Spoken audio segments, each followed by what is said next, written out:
दिन गांव में एक शादी थी। कमला वहां गई और सबके सामने अपनी सास को अपमानित करने लगी।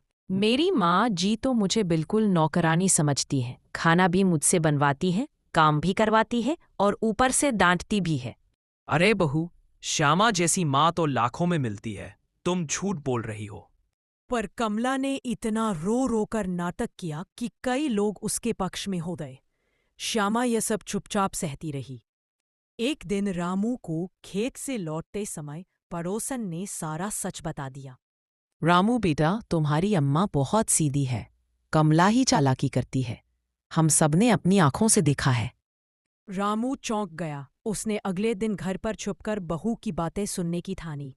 रामू आंगन में छुप गया। कमला अपनी सहेली से कह रही थी, देख, मैंने कैसे सास को बदनाम कर दिया। रामू भी अब मेरी ही बात मानता है। बूढ़ी कुछ कहे तो भी उस पर कौन विश्वास करेगा। रामू के पैरों तले जमीन खिसक गई। हे भगवान, मैं तो इतने दिनों से अम्मा को गलत समझता रहा। असलियत तो कुछ और ही है। अगले दिन रामू ने पूरे गांव को बुलाया।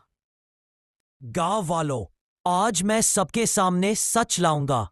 फिर उसने सबको वह बातें बताईं जो उसने खुद सुनी थी। कमला सकपका गई। कमला, इतनी चालाकी! तुमने अपनी सास जैसी नेक औरत को बदनाम किया। कमला की पोल खुल गई। रामू ने मां से माफी मांगी। अम्मा, मुझे माफ कर दो। मैंने तुम्हें गलत समझा। नहीं बेटा, माँ अपने बेटे से कभी नाराज नहीं होती।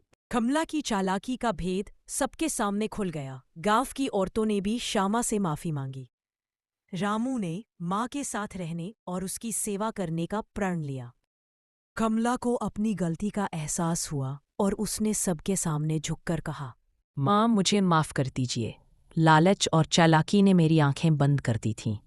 अब से मैं आपकी सच्ची बहू बनकर रहूंगी। श्यामा ने उसे गले से लगा लिया।